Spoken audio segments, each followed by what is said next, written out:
신약성경 373페이지입니다. 야고보서 2장 14절에서 26절까지 말씀 저와 함께 번갈아 가면서 교독하겠습니다. 신약성경 373페이지 야고보서 2장 14절에서 26절입니다. 제가 먼저 읽겠습니다. 내 형제들아, 만일 사람이 믿음이 있노라 하고 행함이 없으면 무슨 유익이 있으리요? 그 믿음이 능히 자기를 구원하겠느냐? 만일 형제나 자매가 헐벗고 일용할 양식이 없는데 너희 중에 누구든지 그에게 이르되 평안히 가라, 덥게 하라, 배부르게 하라 하며 그 몸에 쓸 것을 주지 아니하면 무슨 유익이 있으리요? 이와 같이 행함이 없는 믿음은 그 자체가 죽은 것이라. 어떤 사람은 말하기를 너는 믿음이 있고 나는 행함이 있으니 행함이 없는 내 믿음을 내게 보이라. 나는 행함으로 내 믿음을 내게 보이리라 하리라. 내가 하나님은 한 분이신 줄을 믿느냐? 잘하는도다. 귀신들도 믿고 떠느니라. 아, 허탄한 사람아, 행함이 없는 믿음이 헛것인 줄을 알고자 하느냐? 우리 조상 아브라함이 그 아들 이삭을 제단에 바칠 때에 행함으로 의롭다 하심을 받은 것이 아니냐? 내가 보거니와 믿음이 그의 행함과 함께 일하고 행함으로 믿음이 온전하게 되었느니라.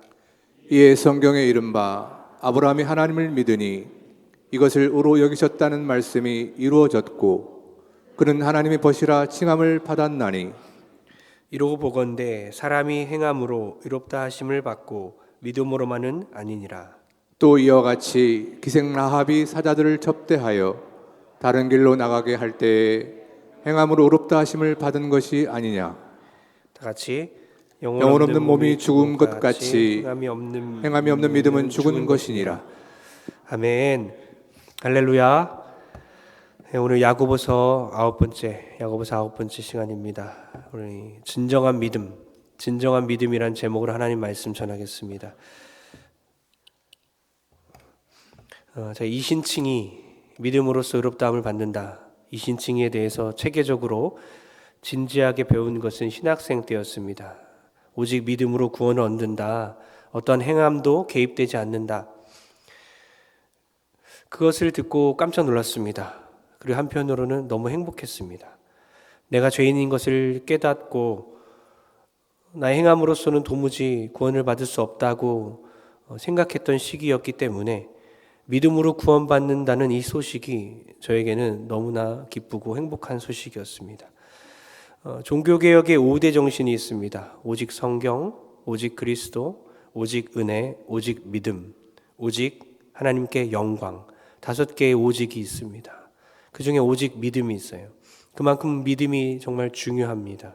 인간의 어떠한 노력과 의지와 행함으로 득의하는 것이 아니라 이신칭의, 믿음으로써 칭의, 의롭다 칭함을 받는 것이죠. 그렇게 믿음을 강조하던 시기였는데요. 그러던 중에 신학교 4학년 때쯤 행함을 강조하는 교수님이 등장하셨습니다.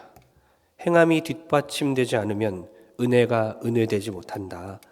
그것은 값싼 은혜다. 값싼 복음이다. 행위 없는 구원은 있을 수 없는 것이다. 그러자 여러 학생들이 반발했어요. 저는 좀 조용한 사람이었는데요. 조용하지 않은 학생들이 반발하고 교수님과 싸우기도 했습니다. 그런데 오늘 야고보서의 저자, 예수님의 동생 야고보가 그 당시 우리 학교에 와서 만약 강의를 한다면 어떻게 됐겠습니까? 그는 생매장됐을 것입니다. 14절에 이렇게 말하거든요. 14절 한번 읽어보겠습니다. 시작. 내 형제들아, 만일 사람이 믿음이 있노라 하고 행함이 없으면 무슨 유익이 있으리요? 그 믿음이 능히 자기를 구원하겠느냐? 그 믿음이 자기를 구원하겠느냐? 오직 믿음으로써 구원받는다가 아니라 그 믿음이 어떻게 자기를 구원하냐? 너무나 기가 막힌 말인 거죠. 믿음이 능히 자기를 구원하겠냐? 오직 믿음이 아니다. 믿음으로 구원받을 수 없다니 이게 도대체 무슨 말인지요? 오늘날 이런 발언을 신학교에서 한다면 몇 번이고 고발당하고 학생들은 아마 데모를 했을 것입니다. 그러나 야고보는 로마서의 이신칭의와 대비되는 가르침을 하는 것이 아닙니다. 믿음과 행함을 분리하는 것이 아닙니다. 오히려 행함이 있는 믿음, 진정한 믿음, 그 믿음에 대해서 말하고 있는 것이죠. 행함이 없는 가짜 믿음이 아니라 진정한 믿음을 우리는 소유해야 합니다. 오늘 설교를 통해서 행함이 없는 믿음이 아니라 행함이 있는 살아있는 믿음, 진정한 믿음을 소유하는 우리 모두 되길 주의 이름으로 축원합니다. 먼저 인간관계에서 진정한 믿음이 무엇이고 또 두 번째로는 하나님과의 관계에서 진정한 믿음이 무엇인지 오늘 본문의 순서대로 하나님의 말씀을 전하려 합니다. 인간관계에서 진정한 믿음이 뭘까요? 인간관계 가운데 진정한 믿음이 뭘까? 관계 가운데 진정한 믿음이 무엇인지 야고보는 말하고 있습니다. 뭐라고 말하냐면요, 헐벗고 굶주린 사람을 돕는 믿음이 진정한 믿음이다. 15절 한번 읽어보겠습니다. 15절입니다. 시작. 만일 형제나 자매가 헐벗고 일용할 양식이 없는데 예, 아주 눈에 보이는 그런 예화들을 많이 제시하고 있어요. 야고보서의 특징입니다. 만일 눈앞에 밥을 못 먹고 옷도 못 입는 사람이 있다면, 그러니까 밥도 못 먹고 옷도 못 입는 사람을 등장시켰어요. 그 형제나 자매가 바라는 것이 무엇이겠냐? 복음일까요? 물론 복음이 필요합니다. 따뜻한 말을 필요로 할까요? 따뜻한 말도 좋습니다. 그러나 그가 실제적으로 원하는 것은 무엇일까요? 무엇이죠? 예, 밥입니다. 옷입니다. 못 먹고 못 입는 사람이 바라는 것은 밥과 옷입니다. 말만 하는 것은 실질적으로 도움이 되지 않아요. 16절과 17절을 계속 읽어보겠습니다. 어떤 말을 하는지 16절과 17절에 보겠습니다. 시작. 너희 중에 누구든지 그에게 이르되 평안히 가라, 덥게 하라, 배부르게 하라 하며 그 몸에 쓸 것을 주지 아니하면 무슨 유익이 있으리요? 이와 같이 행함이 없는 믿음은 그 자체가 죽은 것이라. 아멘. 행함이 없는 믿음은 그 자체로 죽은 것인데 실제적인 예를 든 것입니다. 옷을 못 입고 있고 밥을 못 먹는 그 사람을 우리가 봤습니다. 그 사람에게 평안히 가라, 덥게 하라, 배부르게 하라, 이런 무슨 소용이 있냐는 거예요. 그것은 죽은 믿음이라는 것이죠. 평안히 가라는 것은 이거예요. 유대인들이 헤어질 때 주로 사용했던 그런 관습적인 말입니다. 평안히 가라, 평안하십시오. 그런 인사법입니다. 그러니까 걱정 근심에 쌓여 있는 그 사람에게 평안히 가라 하면 무슨 소용이 있냐 이겁니다. 덥게 하라, 스스로 따뜻하게 할 수 있는 능력이 없는 사람에게 스스로 따뜻하게 만들어라, 무의미하다는 것이죠. 배부르게 하라, 이건 뭐냐면 가축을 방목하여 키울 때 스스로 풀을 찾아 먹으라는 의미입니다. 스스로 풀을 찾아 먹으라는 거예요. 그럴 능력이 없는 사람에게, 그럴 능력이 없는 양에게 풀 찾아 먹어, 이렇게 말하는 거예요. 마찬가지로 스스로를 밥을 먹을 수 없는, 밥이 없어서 굶주리고 있는 사람에게 배부르게 하라, 스스로 밥을 찾아 먹으라, 무의미하다는 거예요. 이렇게 말만 하는 것은 도움이 안 된다. 실제적으로 도와야 한다. 한겨울에 밥도 못 먹고 겨울에 옷도 입지 못한 그 사람이 등장했습니다. 뭐라고 반응합니까? 우리가 아이고 추우시겠어요. 아이고 배고프시겠어요. 천국에 가면 평안해질 것입니다. 이렇게 말만 한다면 그 천국 가자는 소리로 들리겠습니까? 아니면 죽으라는 소리로 들리겠습니까? 죽으라는 거죠. 복음이 그를 살릴 수 있지만 당장은 밥과 옷이 그를 살린다는 것입니다. 그래서 스펄전 목사님 이런 말 했어요.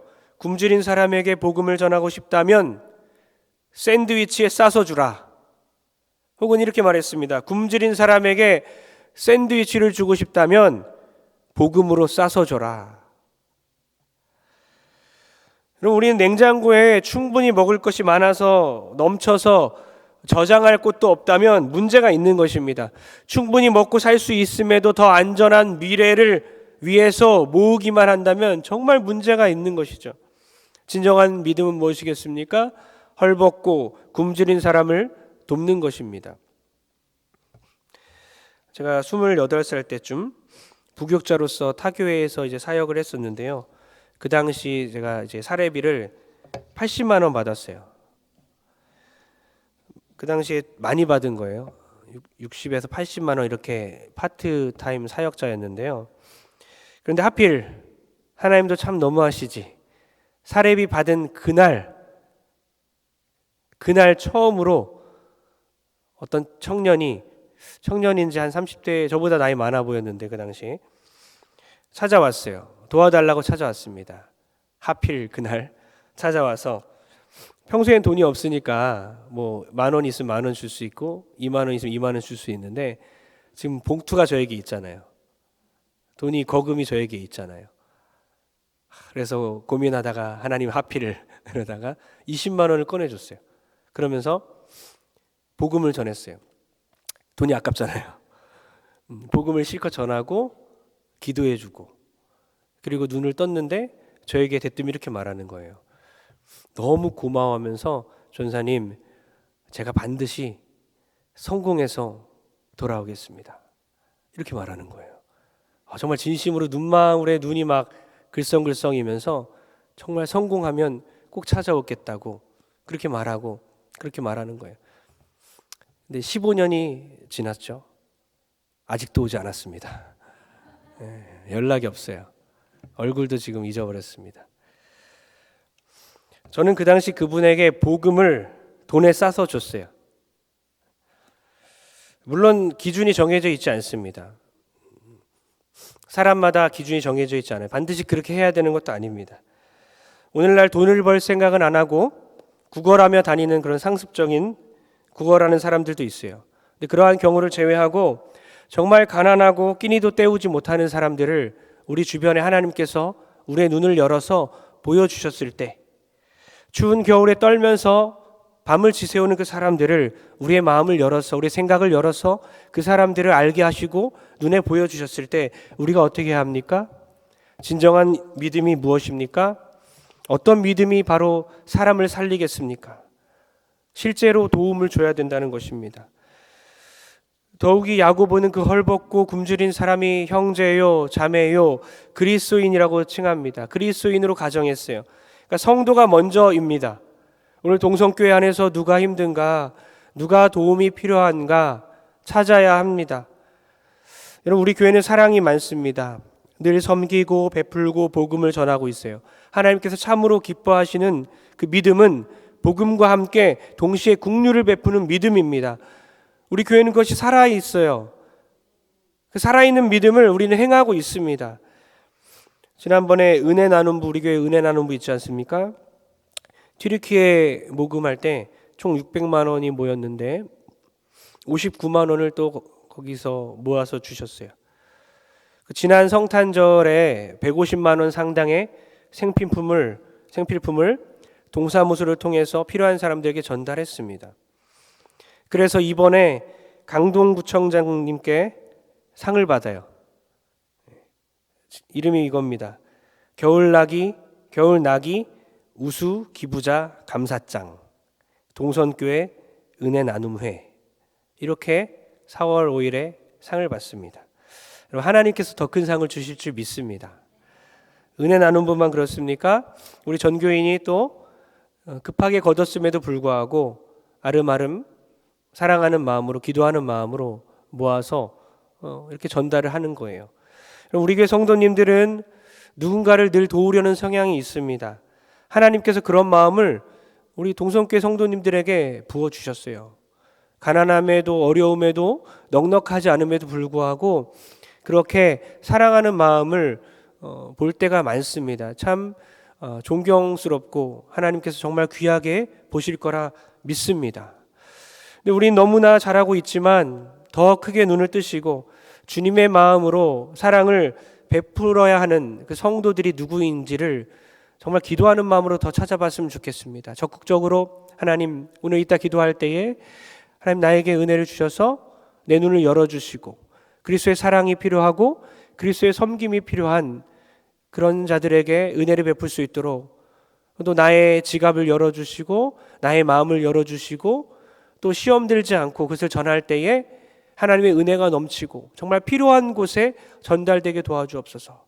그렇게 구제의 손길을 베푸는 섬김의 원리를 적용하는 진정한 믿음을 행하는 저 여러분 되길 주의 이름으로 축원합니다. 또한 야고보는 두 번째 예를 듭니다. 위험에 처한 사람들을 섬기는 믿음에 대해 얘기하고 있습니다. 순서대로 하지 않아요. 처음과 오늘 네 가지의 이야기가 있는데 처음과 맨 마지막이 동일선상에 있습니다. 같은 종류의 이야기고 중간에 두 번째, 세 번째 이야기가 같은 종류의 이야기예요. 첫 번째는 헐벗고 굶주린 사람, 그리고 마지막 네 번째는 기생 라합의 이야기입니다. 어려움에 처한 사람들을 목숨을 걸고 구한 이야기입니다. 25절과 26절 읽어보겠습니다. 무엇이 진정한 믿음인지 다 같이 25절 26절 시작. 또 이와 같이 기생 라합이 사자들을 접대하여 다른 길로 나가게 할 때에 행함으로 의롭다 하심을 받은 것이 아니냐. 26절 시작. 영혼 없는 몸이 죽은 것 같이 행함이 없는 믿음은 죽은 것이니라. 아멘. 이방인 기생 라합의 등장은 정말 파격적인 예입니다. 그녀는 여리고 성벽에 붙어 살았습니다.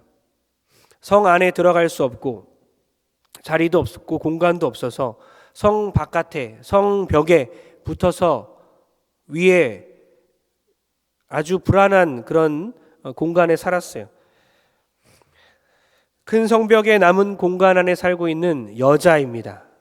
그 당시 여자의 존재는 좀 비천한 존재였어요. 여자이면서 기생이었습니다. 여관을 운영하고 그녀의 생업 자체가 접대하는 일이에요. 여리고 병사들조차 그녀를 낮게 평가하고 있습니다. 야고보가 그녀를 예로 든 이유가 뭘까요? 어떠한 특정한 사람이 아니라 어느 누구나 동일하게 행함을 통해서 의롭다함을 얻을 수 있다라는 것을 얘기하고 싶은 것이죠. 남자든 여자든 천한 직업을 갖든 귀한 직업을 갖든 상관이 없다. 이방인인데도 불구하고 믿음으로 또 행함으로 의롭다함을 얻었다라고 말하고 있는 것이죠. 어느 날 두 명의 정탐꾼이 가나안을 정탐하러 왔습니다. 여리고 성을 정탐하러 왔어요. 하나님의 사람들인 그들을 기생 라합은 불쌍히 여깁니다.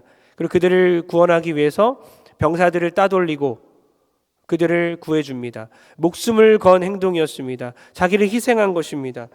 생명을 구하기 위해서 자기 목숨을 걸고 그들을 숨겨줬습니다. 이 행위를 통해서 의롭다함을 얻었다. 결과는 어떻습니까? 그녀와 그녀의 가족들 또 친척들까지도 구원을 받았습니다. 또 어떻습니까?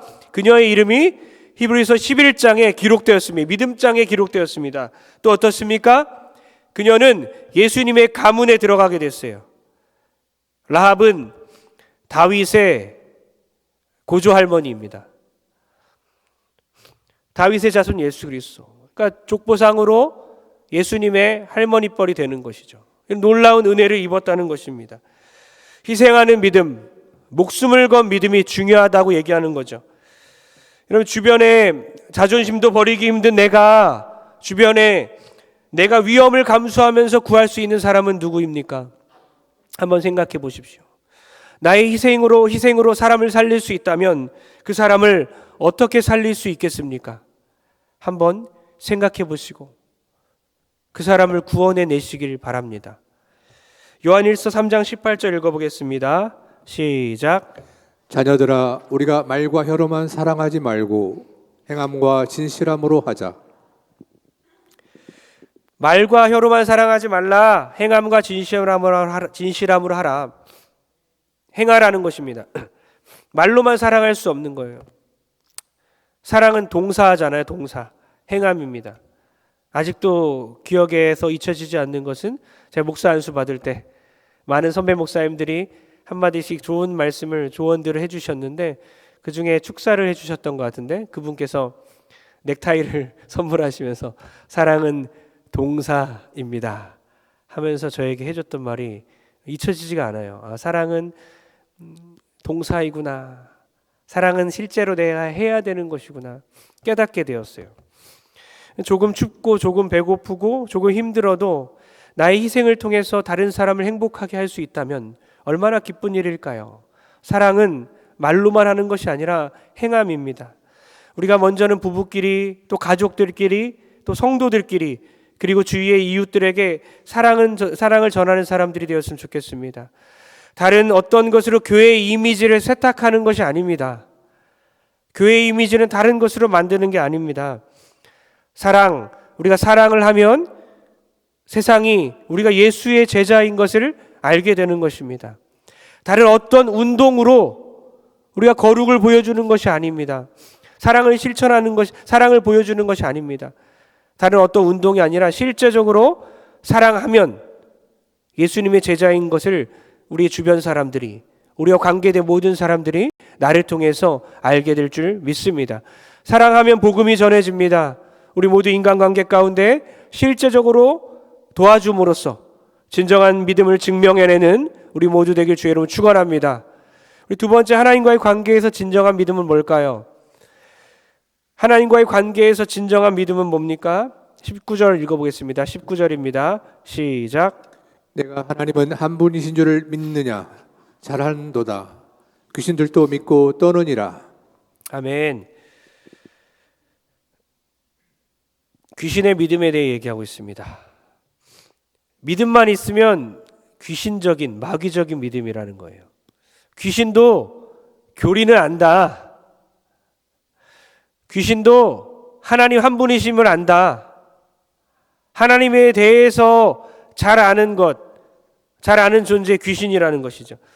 귀신의 믿음, 하나님을 믿는 믿음, 하나님이 거룩한 분임을 알고 있지만 행함이 없다면 귀신의 믿음이라는 겁니다. 귀신도 교리는 알고, 교리를 배우고 삼위일체 하나님의 속성도 알고 다 배웠지만 우리가 행함이 없다면 마귀적인 믿음이라는 것입니다.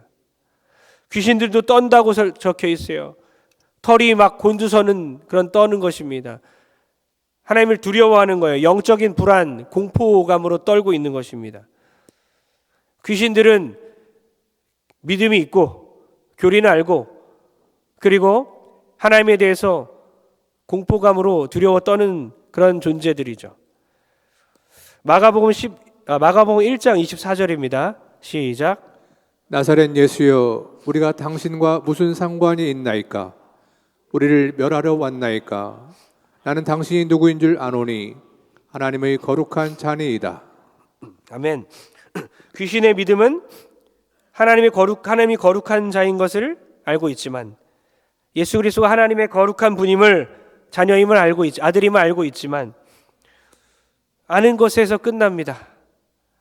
공포감으로 두려워할 뿐이에요. 그러니까 귀신의 믿음은 하나님이 거룩한 분임을 알고 하나님의 존재를 믿지만 공포의 대상으로 아는 것뿐입니다. 그러면 바꿔 말하면 그런 거죠. 우리의 믿음은 어떻습니까? 우리가 교리를 잘 알고 성경은 잘 알고 있을지 모르겠지만 어렸을 때부터 오랫동안 성경에 대해 많이 배우고 하나님에 대해 많이 들었을지 모르겠지만 여전히 행함이 없다면, 순종하지 않는다면 오히려 하나님을 두려움의 대상으로, 공포의 대상으로 알 뿐이라는 거예요. 하나님과 가까워질 수 없습니다. 하나님과 친밀해질 수 없습니다. 순종하지 않기 때문에, 하나님에 대해서 진정으로 알지 못하기 때문에 하나님과 가까워질 수 없는 것이죠. 우리의 믿음이 어떠해야 되겠습니까? 행함이 있는 믿음이어야 합니다. 하나님에 대해 알기만 하고 행함이 없다면 마귀적인 믿음이라는 거예요. 우리는 귀신처럼 두려움을 낳는 믿음이 아니라 아브라함처럼 우정을 낳는 믿음, 우정을 생산해내는 믿음이 되어야 할 줄 믿습니다. 야고보서 2장 23절과 24절을 연달아 읽어보겠습니다. 시작. 이에 성경에 이른바 아브라함이 하나님을 믿으니 이것을 의로 여기셨다는 말씀이 이루어졌고 그는 하나님의 벗이라 칭함을 받았나니 이로 보건대 사랑이 행함으로 의롭다 하심을 받고 믿음으로만은 아니니라. 아멘. 온전한 믿음을 통해 하나님과 교제한 아브라함, 하나님을 믿고 순종을 합니다. 진정한 믿음을 가졌기에 믿기만 한 것이 아니라 실제로 자녀를 바치는 행동을 합니다. 바쳤다라고 볼 수 있는 거예요. 바치진 않았지만 바치려고 할 때 하나님이 막으셨기 때문에 바친 것입니다. 믿음이 있기 때문에 행함으로 믿음을 증명해냈습니다. 약속을 믿으면 행함으로 드러내게 돼 있습니다. 행함을 통해서 아브라함은 하나님을 알게 되는 것입니다. 여러분 어떻습니까? 하나님을 벗처럼, 하나님과의 관계가 벗처럼 친밀한 관계이십니까? 하나님이 여러분을 벗이라고 불러주십니까? 순종하는 믿음은, 행하는 믿음은 반드시 하나님과 가까워지는 믿음이 되는 것입니다. 이사야 41장 8절 읽어보겠습니다. 시작. 그러나 나의 종 너 이스라엘아, 내가 택한 야곱아, 나의 벗 아브라함의 자손아. 내가 택한 야곱아, 나의 벗 아브라함의 자손아, 그러나 나의 종 너 동선교회 성도들아, 누구누구야? 나의 택한 누구누구야? 나의 벗 누구누구야? 하나님은 우리를 종으로만 부르지 아니하시고 우리를 벗이라고 칭해 주시는 거예요. 우리가 하나님의 말씀에 순종하며 살아갈 때에 우리 하나님의 벗이 됩니다. 하나님과 친밀함을 갖게 되는 것입니다. 여러분 어떠십니까? 지금 하나님과 친밀하십니까? 아니면 하나님에 대해서는 많이 알지만 실제로 하나님과는 거리가 멉니까? 건강의 문제, 또 자녀들이 아프고 부모님이 아플 때에 어떻습니까? 또 재정적인 문제가 찾아왔을 때에 어떻습니까?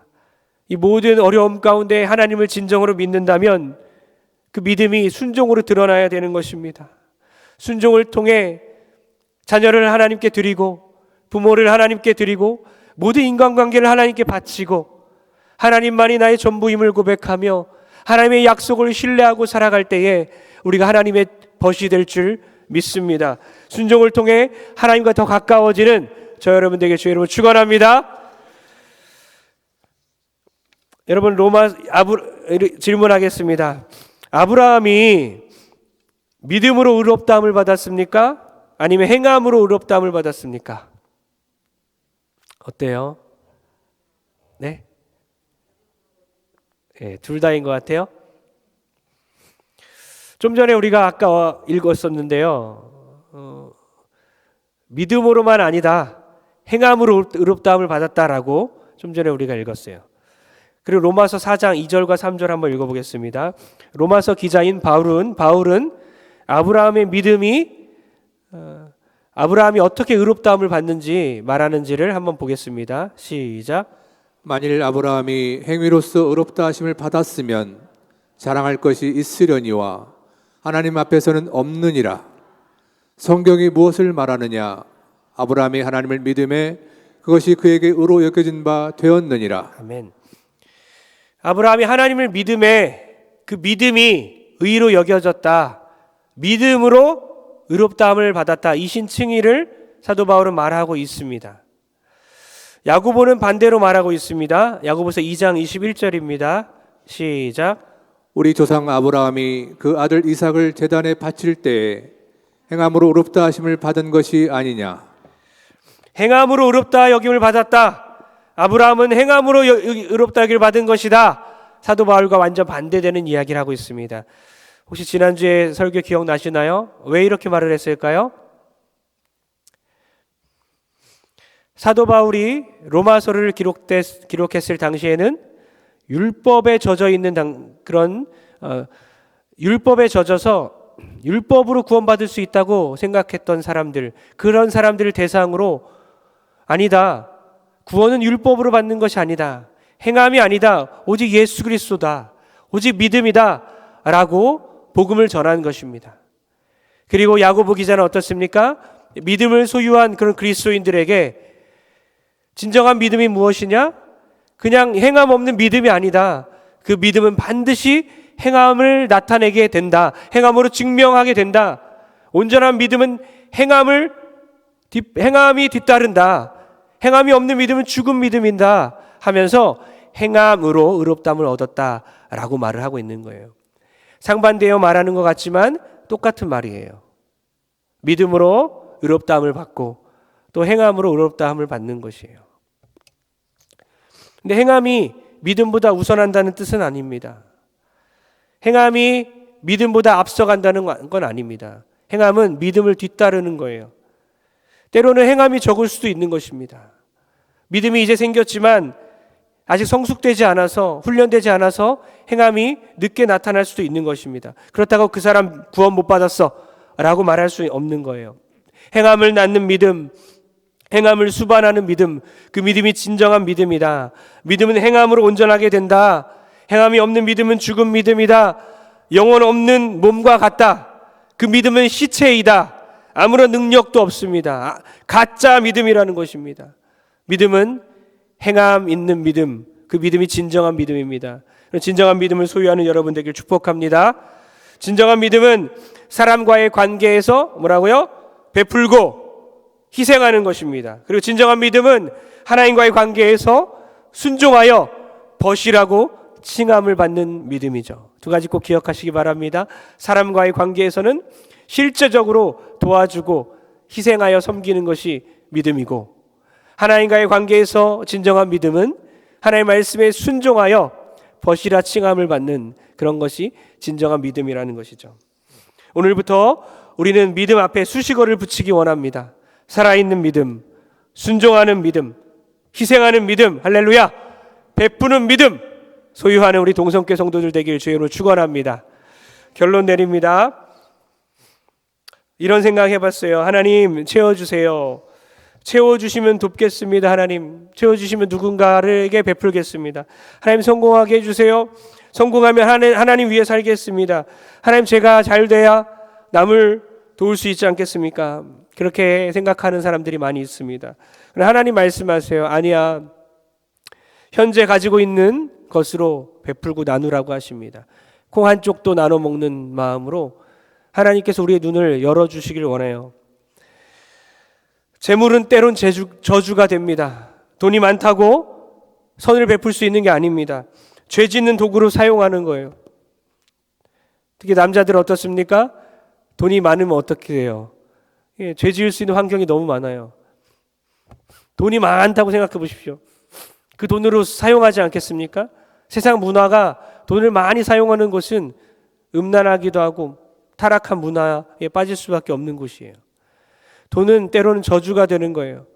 돈은 모아놓으면 썩어서 악취가 납니다. 여러분 생각해 보십시오. 누군가 여러분에게 사과 한 상자를 줬습니다. 사과 한 박스를 줬습니다. 오늘 발음이 잘 안 되네요. 사과 한 박스를 줬습니다. 근데 그 한 박스를 주면서 어떻게 사용하십시오. 누가 나눠 먹으십시오. 이런 얘기 안 하잖아요. 그죠? 명절에 사과 한 박스를 받는데 그게 어떻게 나눠 먹어야 하는지, 누구와 나눠 먹어야 하는지는 오롯이 나의 몫인 것입니다. 나의 과제예요. 하나님께 여쭤봐야 되는 것입니다. 이 받은 것을, 이 주어진 것을 하나님 어떻게 합니까? 돈이 누구보다 돈을 더 많이 버는 것 같아요? 하나님께서 나누라고 주신 거예요. 절대로 그 사람의 것으로 준 것이 아닙니다. 나누라고 준 거예요. 단지 그것뿐입니다. 능력이 많아서, 대단해서 하나님이 대단하다고 돈을 주실 것 같아요? 아니에요. 모든 것이 은혜고 나누라고 주신 것뿐입니다. 자꾸 베풀고 섬기는 훈련을 하십시오. 나에게 주신 과일 한 상자, 그것은 나에게 다 주신 것인가? 아니면 누군가에게 나누라고 주신 것인가? 나누고 비우지 않으면 썩어버립니다. 혹은 죄를 위해 사용될 뿐입니다. 우리 오늘 우리 1년 표어처럼, 우리 교회 표어처럼 비우고 또 채워지고 또 그것을 나누는 저 여러분 되길 축복합니다. 우리 반주해 주시고요.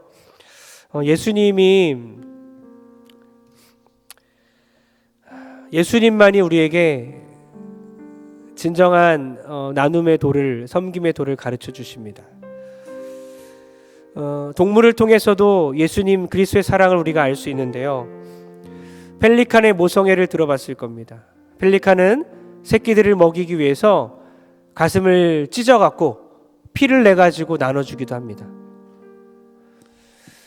가시고기의 부성애도 들어봤을 것입니다. 가시고기는 새끼가 부화된 후에 먹을 것이 없는 그 새끼들에게 자기의 몸을 먹게 해서 자기는 죽어버립니다. 예수님이 동물들을 통해서 조금이나마 예수님의 사랑을 알게 하신 것 아니겠습니까? 예수님이야말로 우리에게 물과 피를 다 쏟아서 우리를 위해서 죽으셨습니다. 주님은 우리에게 다 주셨습니다. 우리가 십자가를 등에 짊어지고 예수님의 그 십자가 사랑을 따라 행하며 섬기고 베풀 때에 오직 그리스도의 사랑이 우리 안에서 살아 역사하게 될 줄 믿습니다. 이 땅이 복음화될 줄 믿습니다. 우리 동성교회가 주님의 사랑 가운데 따뜻해지고 하나님의 은혜가 흘러 넘치게 될 줄 믿습니다.